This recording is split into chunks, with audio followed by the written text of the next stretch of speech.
What would happen if a modern-day soldier, armed to the teeth, faced off against 10,000 ancient soldiers with swords and spears? This is one of those questions that has probably crossed everyone's mind, and they've imagined this battle in their heads at least once. But in this video from Factorium, I want us to analyze this scenario with precise calculations to see if our modern, fully armed one-man army really stands a chance against an army of 10,000 ancient soldiers. It's very important which type of army and which ethnicity we summon. For example, Roman legionaries, Vikings, Genghis Khan's cavalry, Arab soldiers, or the army of Cyrus the Great.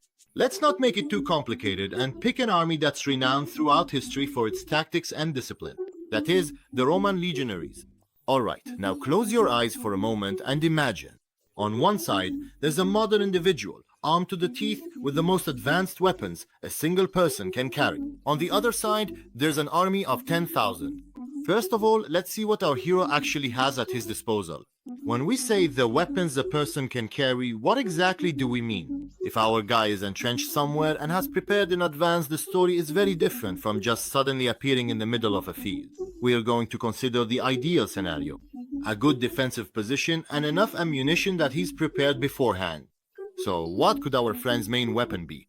In my opinion, a light machine gun like the M249 SAW or something similar would be the first choice. Why? Because it has a high rate of fire and is belt-fed, so you don't have to keep changing magazines. Let's assume he has a box full of ammunition right next to him. How much? Let's say around 2 to 3,000 5.56mm rounds. This beast can theoretically fire at a rate of about 850 rounds per minute.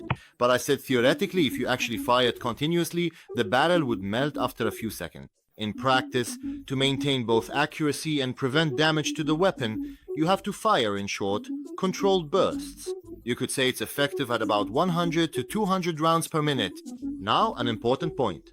The machine gun barrel gets extremely hot. Usually, machine gunners carry a spare barrel. After continuously firing about 2 to 300 rounds, that is, after 1 or 2 minutes of non-stop shooting, or a few minutes of intermittent fire, the first barrel literally turns red hot and needs to be replaced.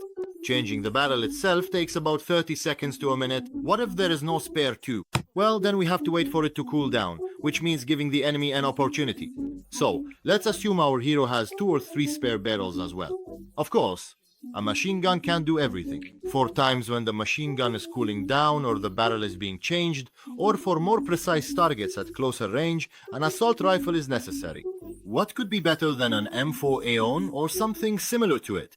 Our hero also carries 15 to 20 30-round magazines. That means about 450 to 600 more rounds. And honestly, our hero doesn't have room to carry more ammo than that. This rifle can also fire in full auto mode, around 700 to 900 rounds per minute. Of course, that's just in theory, but it's mostly suited for accurate single shots or very short bursts. If we want to talk about a practical rate of fire, maybe 40 to 60 rounds per minute in semi-automatic mode, this rifle also heats up after firing several hundred rounds in a row, but not as quickly or as intensely as a machine gun. What else does our hero have? Grenade. Oh, how effective these little explosives can be, especially when facing a dense army. 4 or 5 standard hand grenades, like the M67. Each of these can send anyone within a 5-meter radius to the other world, and can cause serious casualties up to 15 meters away. If the enemy is swarming like locusts, a single grenade can easily take out 10 or 15 people, or seriously injure them. And now, the final weapon. When there are no bullets left in the main rifles and the enemy is right on top of you, it's time for the sidearm. Something like a Glock 17 or a Beretta M9, with 5 or 6 magazines holding 15 to 17 rounds each. That means about 80 to 100 rounds for the last line of defense. But this really is for a worst-case scenario. When our hero has run out of all ammunition, the rate of fire also depends on the shooter's skill. But in that critical situation, you could say it takes about 2 or 3 seconds for each accurate shot. Alright, we've set up the equipment. Now let's get to the actual battle. By the way, in this enemy army, we've considered Roman forces, and they don't have any archers. Because if there were archers, or for example, if the army was Mongol instead of Roman, the calculations would be very different. So we'll continue with this perspective. Imagine our hero has taken cover in a good spot. For example, on top of a low hill overlooking a vast plain, or in a narrow pass where the enemy is forced to advance through a specific route. Because if it were any different and the enemy tried to attack from all around, from 360 degrees, there's really nothing a single person could do. Alright, the 10,000 strong army appears in the distance. A massive black wave moving toward us. At first, they're slow, but the closer they get, the faster they move. Let's assume the ancient soldiers are attacking at the average running speed of a human, which is about 15 kilometers per hour. Of course, in reality, these numbers are much lower because of the equipment and rocks and debris along the way. Phase 1. 800 to 400 meters. When the first wave of the enemy reaches a distance of 800 meters, they actually enter the range of our machine gun. The M249 machine gun starts rattling. The 5.56mm bullets, with an initial velocity of about 900 meters per second, pierce through wooden and leather shields like paper. Even thin metal armor doesn't offer much resistance against these bullets. The deafening sound of the machine gun alone can shatter the morale of any army. But let's assume that these guys don't care about morale at all and just keep advancing. With an effective firing rate of 100 rounds per minute, and assuming that every 2 or 3 bullets take down one person since not every shot hits the target, and some just wound, in the first minute, our hero can eliminate about 30 to 50 people from the enemy's front line. That means a red carpet of corpses laid out in front of the ancient army. The enemy is still advancing at a speed of 4 meters per second. That means they cover about 240 meters every minute. So, to get from 800 meters to 400 meters, it takes about 1 minute and 40 seconds. During this time, our machine gunner, accounting for one barrel change, can take out about 100 to 150 more people. Phase 2. From 400 meters to 100 meters. Now the enemy has reached a distance of 400 meters. The machine gun's accuracy has increased significantly. Almost every shot can hit a target now, but the pressure has also increased. Our hero has to fire more rapidly now and also keep an eye on the barrel overheating. At this range, the enemy's casualty rate can reach up to 100 per minute. It takes about 1 minute and 15 seconds for them to get from 400 meters to 100 meters at the same speed. During this time, with one more barrel change, the machine gun can take out about 200 more people. But now a problem arises for the ancient army.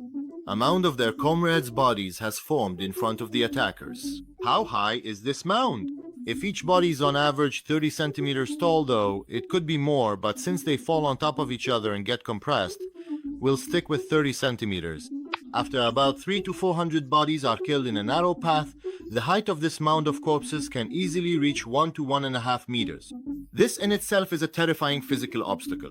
The soldiers in the back have to climb up and down this mountain of bodies, which drastically slows them down. Their advance speed might be cut in half, meaning 2 meters per second. Phase 3. 100 meters to the hero's doorstep. The enemy has now reached within 100 meters. Their speed has decreased due to the obstacle of the corpses and heavy casualties. This is the best time to use the M4 and grenades. Our hero starts firing the M4 at the closer and more densely packed targets. At the same time, he throws the first grenade into the middle of the crowded group. Boom! The sound of the explosion, body parts flying, and the screams of the wounded. Each grenade easily takes out 20 people. With 5 grenades, you could say about another 100 people are taken out of action. During this time, the machine gun comes back into play. Of course, that's after it cools down or the barrel is changed. Now, almost every shot hits its target, but the enemy is very close. The psychological pressure on the shooter is terrifying. His hands are sweaty, his heart is pounding like a sparrow's, and the smell of gunpowder and blood fills the air. Let's assume that with the machine gun and the M4, about 2,000 more rounds are fired in total until they run out of ammunition. Considering that at this close range, every 1.5 bullets takes down one person, that means about 1,300 more people are killed. So, what's the total enemy casualties up to this point? 150 people in the first phase, plus 200 in the second phase, plus 100 from the grenades, plus 1,300 in the third phase with the main weapons, equals about 1,750 people. If these 1,750 people each occupy on average half a square meter of space, then they've created an area of 850 square meters of corpses in front of our hero. If the width of the attack front is, say, 20 meters, that means a mound of corpses 40 meters long, with a height that might now have reached 2 or even 3 meters. A real mountain of flesh and bone. Phase 4. just a few dozen meters left until the final clash. The main weapon's ammunition has run out. Our hero is exhausted and maybe even hopeless, but he still has his sidearm left, about 100 rounds. Despite the horrific casualties, the enemy, with more than 8,000 men, is still charging at him over the mountain of corpses. Of course, their speed has slowed down a lot. Climbing a slippery and terrifying mound of bodies is a Herculean task. Our hero starts firing with his pistol. In this interval, every shot takes down a man. So let's say another 100 are added to the pile of dead. Now what? About 1,800 people have been killed. That's almost 18% of the enemy's entire army. But there are still more than 8,000 left. Our hero is out of bullets now. He only has a knife and maybe a bayonet. Now, let's look at the situation from our hero's perspective. What does the scene in front of him look like? Imagine a narrow valley or a steep slope that leads to a single point. That point is our hero's trench. From 800 meters away to just a few meters from him, a path of death is laid out. At first, the bodies are scattered. The closer you get, the denser they become. Within 100 to 200 meters, the bodies are piled up on top of each other, forming a wall of flesh. The height of this wall, at the points closest to our hero where the casualties are most concentrated, can reach 2 to 3 meters, or even up to 4 meters.